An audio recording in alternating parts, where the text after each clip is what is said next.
Welcome back to the Arise interview. I'm Charles Aniagolu. Now, my special guest today is Daryl Davis, who is a well-known American pianist that specializes in the boogie-woogie style and even played at the inauguration of President Bill Clinton. But Daryl has another much more controversial interest. He sets out to become friends with members of the white supremacist organization, the Ku Klux Klan, or KKK, and has even persuaded some of them to leave the group. Daryl was born in the late 1950s to parents who worked with the U.S. Foreign Service.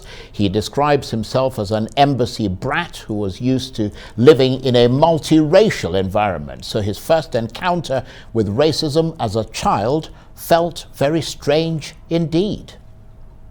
Let's go back to 1968, when I was 10 years old. I was living in Belmont, Massachusetts, just got there. And I was one of two black kids in my fourth grade class. I joined the Cub Scouts. We had a march from Lexington to Concord to commemorate the ride of Paul Revere. It was an all-white Cub Scout troop, and the sidewalks were lined with nothing but white people, cheering us on as we marched. My den mother let me carry the American flag. And somewhere as I was marching down this parade route with my fellow scouts, I began getting hit with bottles and soda pop cans and rocks and debris from the street by a small group of white spectators within the larger group. I had never experienced this before, and being naive, my first thought was, oh, they don't like the scouts. I didn't realize that I was the only scout getting hit until my den mother, troop leader, pack leader, all came rushing back and huddled over me with their bodies and escorted me out of the danger. When I got home, my mom and dad, who were not at the parade, were fixing me up, putting on mercurochrome and Band-Aids, and asking me, how did you fall down and get all scraped up? I told them I didn't fall down. I told them exactly what had happened. For the first time in my life, they explained racism to me. I had no idea what it was at the age of 10. But I formed a question in my mind at that time. That question was, how can you hate me when you don't even know me? And for the next 49 years, I've been looking for that answer. And I'm delighted to say that Daryl Davis joins me now from the outskirts of Washington. Absolutely delighted to have you, Mr. Davis. Thank you very much indeed for joining us. Thank you. So here you we're just listening to that clip from your TEDx performance there. Here you were, a young child who grew up in a multicultural environment, and suddenly there were people there trying to hurt you, and no other reason than the color of your skin was different. I mean, what effects did that have on you? You know, I did not understand it at all. It was just completely baffling to me because I'd been around people from all over the world. You know, that was my baseline. And here I am in my own country, and my fellow countrymen were throwing things at me. My 10-year-old brain could not process that at all. And when my parents explained racism to me, I simply did not believe them because the people who were doing this to me did not look any different to my little French friends or my German friends or my Swedish or Danish friends, you know. It was just a mystery. So, I mean, let's get straight to the meat and potatoes of it, as they say. Briefly, tell us how you came to make friends, given that background, the experiences you had, and your constant questioning to try and understand what racism really is. Tell us how you came to be friends with members of the Ku Klux Klan, a white supremacist organization that has a history of not only hating but killing black people. I understand that it was your music that brought you into contact with them. That was a good portion of it, yes. But here's the thing. You know, as a child, I traveled around the world with my parents in the Foreign Service. Now, as an adult, as a professional musician, I'm once again traveling around the world. So now when you combine my childhood travels with my adulthood travels, I have now been in a total of 57 countries on 6 continents. And I have, all that is to say is that I have been exposed to a multitude of cultures, ethnicities, skin colors, beliefs, religions, practices, persuasions, etc. All of that has helped shape who I've become.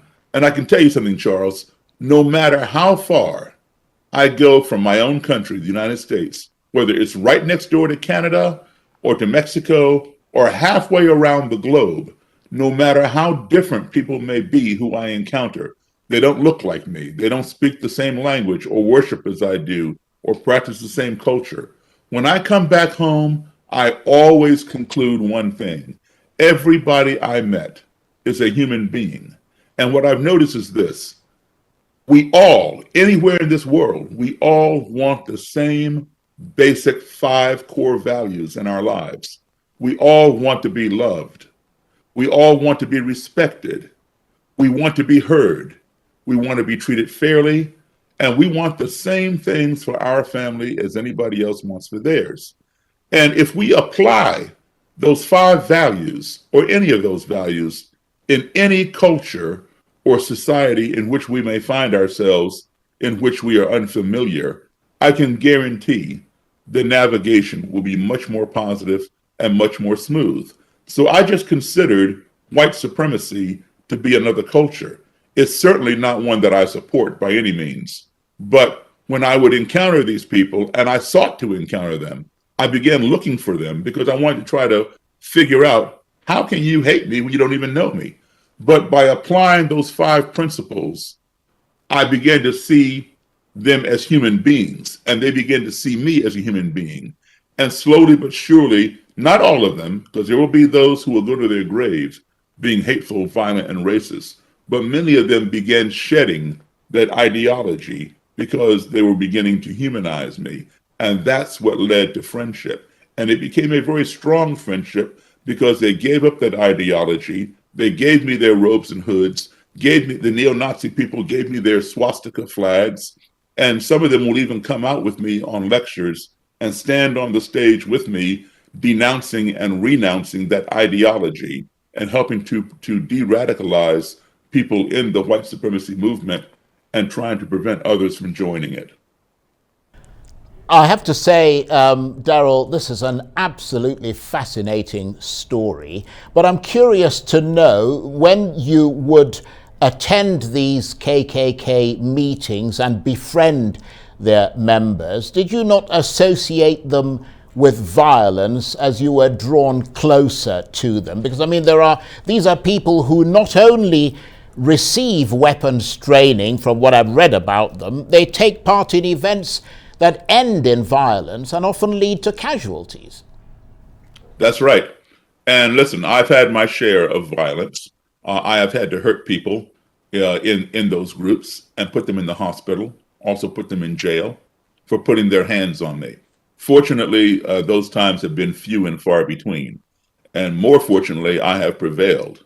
Like I said, there are some people who will never change. As soon as they see you, you know, they're on you. There's no talking to you whatsoever. You know, they want to just crush you. Yes, there are those people, and you will confront some of them. But fortunately for me, most of the ones that I have dealt with were willing to sit down and talk to me, even though they did not agree with me initially. So yes, you know, there is that, you know, that violence. But I can tell you something. People like that, there's only two places they can end up. Only 2 destinations. One is 6 feet under the ground, and the other is in prison. So, you know, they have to come to a point where they realize, hey, my life is going nowhere. I'm either going to be killed in the violence that I perpetrate, it's going to come back on me, or I'm going to confront law enforcement and I'm going to be locked up. That's usually, you know, where they end up. One of those 2 places. Well, I mean, you've become famous because of that. I mean, in addition to, of course, being famous for being a rock and roll musician, I was reading somewhere that you've performed with everybody from Chuck Berry. You even, you know, encountered people like Elvis Presley and so on. So, I mean, you are famous in your own right as a musician, but this has added to that fame. Nevertheless, I mean, I'm sure a lot of people have asked you, why would an African American like you feel like you wanted to befriend people like, you know, grand dragons of the KKK rather than avoid them? Well, you know, yes, I've been asked that question many times, Charles. But here's the thing. This is my country, and I love my country. It has its flaws. It has a lot of flaws, okay? But we can do better. And, you know, anybody's country, yours, mine, whoever's, can only become one of two things. One, it can become that which we sit back and watch it become, or it can become two, that which we stand up and make it become. So we all have to ask ourselves, do I want to sit back and see what my country becomes? Or do I want to stand up and make my country become what I want to see? And I've chosen option number two. My parents fought against racism so that I would not have to ride in the back of the be I would not have to drink from a separate water fountain, or I would not be refused service in a restaurant or shopping store or whatever, be able to stay in a hotel that was integrated. You know, they had to do all those things. They had to drink from the water fountain, separate water fountains, ride in the back of the bus, and they fought hard so that my generation would not have to. Isn't it only fair that I do this as well for future generations? The KKK was established in 1865 at the end of our Civil War in this country. It is still here today in 2021. And not just the KKK, but that whole mentality of white supremacy, white nationalism, white separatism is still here. And yes, we've come a long ways, but we still have a long ways to go. And the same way my parents gave me a good life, I want to be able to provide those who come after me with a better life. But I mean, Daryl, beyond what you obviously wanted to do and still want to do in terms of your reaching out to these KKK members, I mean, why did they want to be with you? Well, because they were curious. You know, they saw something in me that questioned their own beliefs. You know, one's perception is one's reality, and you cannot change anybody's reality, you know, because even if it's not real, because it's real to them. And so, you know, they have a perception about Black people, about Jewish people, about gay people, about Muslims, about, you know, whoever is not like them. And then when they meet somebody of that ilk, and they're trying to apply their perception to them, and that person does not fit the stereotype that they were taught to believe this person is supposed to fit, then they become curious, like, something's not right here. And so they're learning about me. While you are actively learning about someone else, at the same time, you are passively teaching them about yourself. And you're putting in the seeds of doubt. And so now their perception is being skewed. And if they resonate with the perception that you offer, they change their own reality. That's absolutely fascinating. Please stay with us. We would like to talk with you a little bit more. You're watching the Arise interview. Plenty more still ahead as we continue our chat with Daryl Lewis, the Black musician who makes friends with members of the Ku Klux Klan and manages to persuade its members to leave the white supremacist organization. Stay with us.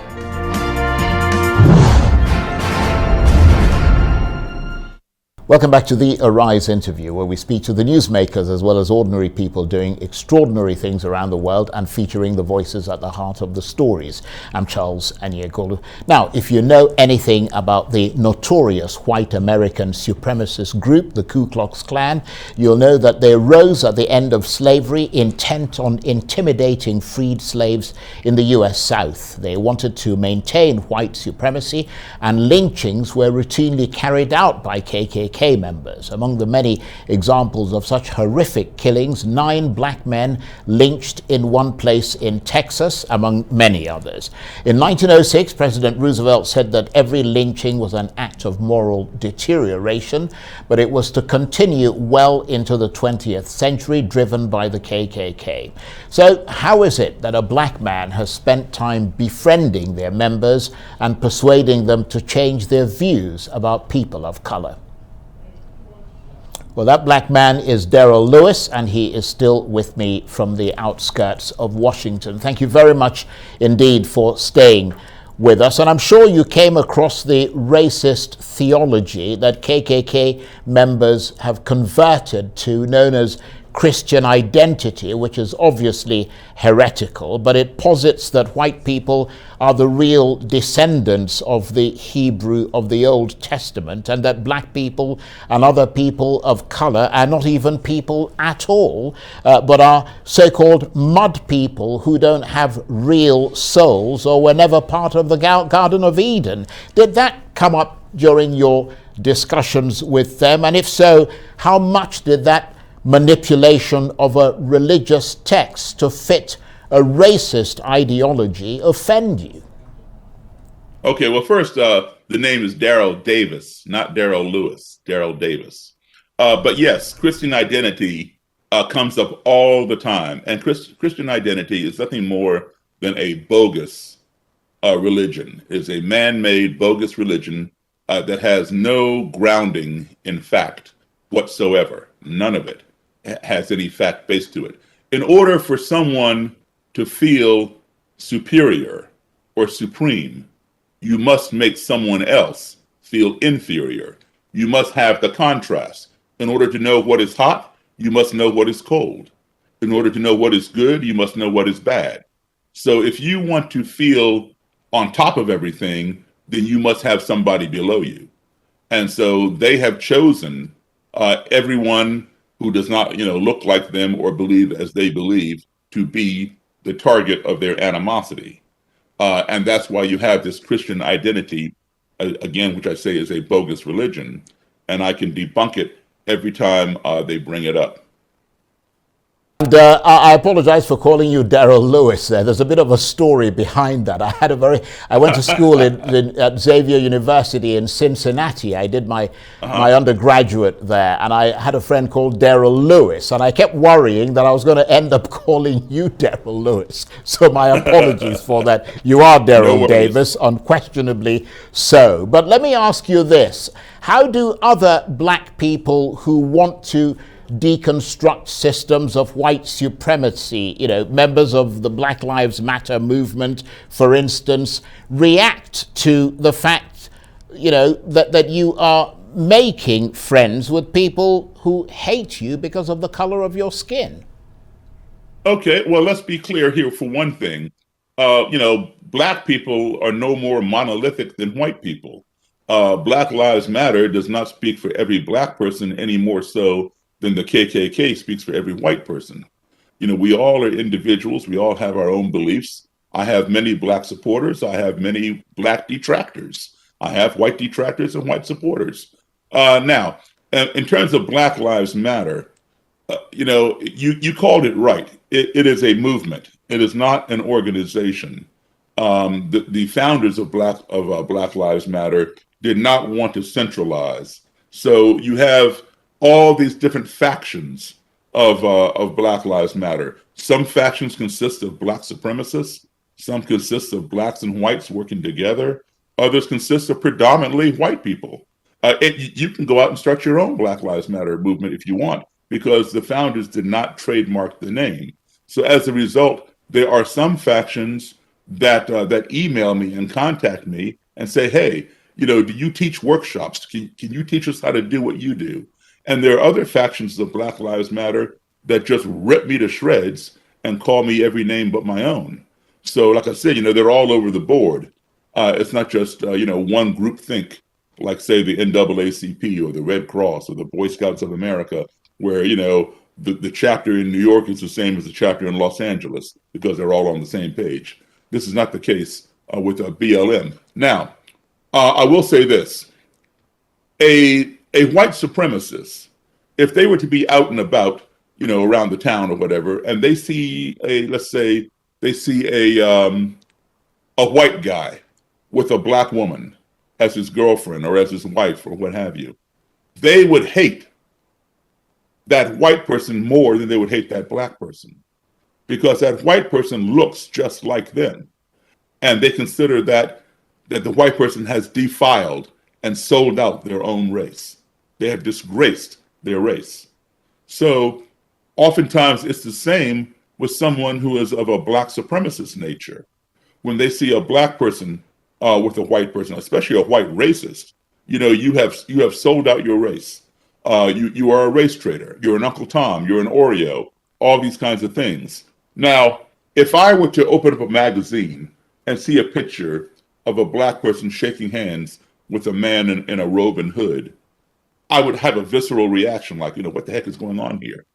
But knowing me, I would turn over the page and read the backstory to see why I'm seeing this.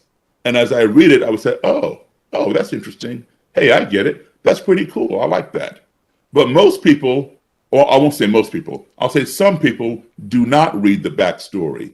They see that picture and they freak out and they jump to a conclusion which becomes their reality. As I said before, one's perception is one's reality. And I'm going to give you two examples of that in a moment. Now, one group of Black Lives Matter that attacked me verbally, later, about a year later, reached out to me and said, "Hey, we've seen you be interviewed, blah blah blah. We'd like to get together and revisit the conversation." They understood more about what I was doing, and we got together. We had dinner. We agreed to work together, and we started doing that. One of them has since fallen off the wagon and reverted back to his old self, back to his black supremacist self. But the others have, come forward, and they more understand what I'm doing. Back to the perception is one's reality. For example, I'm going to give you two examples, one hypothetical and one real. If you have, let's say you have an 8-year-old, 7 or 8-year-old son, and he goes to a magic show with his school, with some friends, and he comes home and he tells you that the magician on stage asked for a lady volunteer, and 50 women raised their hand, and he selected one of those women to come up on stage. Then he asked the lady to climb inside this long horizontal box and stick her feet out the holes to the left and stick her head out the hole to the right. And then once she got in there, he closed the lid and he took a chainsaw and said, right through the box, cut the box in half. To this 7 or 8-year-old boy, that magician cut that woman in half. And to make it even more real, the magician then separated the two halves of the box. The half with the feet sticking out, he moved over to stage left. The half with the head sticking out, he moved over to stage right. And then he walked over and talked to the head, and the head talked back to him. And then he brought the two halves back together, opened the lid, and the woman climbed out in full form, no blood, no detachment, nothing. And he's telling you this, and you're trying to tell him, well, son, that wasn't real. Yes, it was. I was there. I saw it with my own two eyes. He cut the thing in half.